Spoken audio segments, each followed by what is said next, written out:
ಆಂಧ್ರಪ್ರದೇಶದ ಅಲ್ಲೂರಿ ಜಿಲ್ಲೆಯ ಅನಂತಗಿರಿ ಮಂಡಲದ ಪೆನುಕೋಟ ಪಂಚಾಯತ್ ವ್ಯಾಪ್ತಿಯಲ್ಲಿನ ಊರು ಸೋಲುಪೊಂಗು ರಸ್ತೆ ಸಂಪರ್ಕಕ್ಕಾಗಿ ಜನರು ಎದೆತನಕ ನೀರಿನಲ್ಲಿ ನಿಂತು ಪ್ರತಿಭಟಿಸಿದರು. ಅಲ್ಲೂರು ಜಿಲ್ಲೆಯ ಅನಂತಗಿರಿ ಮಂಡಲದ ಸೋಲುಪೊಂಗು ಗ್ರಾಮವು ತೀರಾ ಕುಗ್ರಾಮವಾಗಿದೆ. ಊರಿನಲ್ಲಿ ಬುಡಕಟ್ಟು ಜನರ 50 ಮನೆಗಳು ಇವೆ. 180ರಷ್ಟು ಜನರು ವಾಸಿಸುವ ಈ ಜನರ ಸುತ್ತ ಕಾಡು, ಕಲ್ಲುಗುಡ್ಡೆ, ಮುಳ್ಳುಗುಡ್ಡ ಹಾಗೂ ನೀರು, ಕೆರೆ, ತೊರೆಗಳು ಇವೆ. ಶಾಲೆಗೆ ಬಿಡಿ ಎಲ್ಲಿಗೆ ಹೋಗುವುದಿದ್ರೂ ಎಲ್ಲ ಅಡೆತಡೆಗಳನ್ನು ದಾಟಿ ಹೋಗಬೇಕು.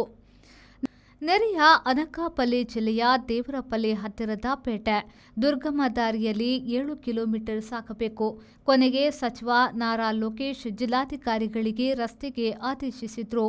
ಅವರು 6 ಚಿಲ್ಲರೆ ಕಿಲೋಮೀಟರ್ ರಸ್ತೆ ನಿರ್ಮಾಣಕ್ಕೆ 3.6 ಕೋಟಿ ರೂಪಾಯಿ ಬಿಡುಗಡೆಯೂ ಆಯಿತು. ಆದರೆ ರಸ್ತೆ ಮಾಡುವಾಗ ಅರಣ್ಯ ಇಲಾಖೆಯವರು ತಡೆದರು.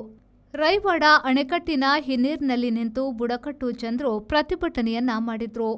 Abaka Queen Cruise AQC, a new crown jewel for tourism in coastal Karnataka. Mangaluru's one and only floating restaurant with world-class hospitality. AQC has 2 halls, Den Lounge and Breeze. Den is an AC hall with a seating capacity of 150 members with fine dine service.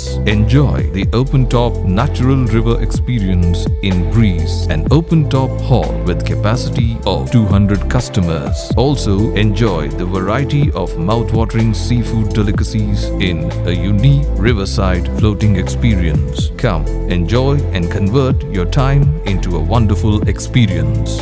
Abaka Queen Cruise, a unit of Digital Planet behind Sri Brahma Babariya Temple, Bokkapatna, Mangalore. For bookings, call 92433 01874.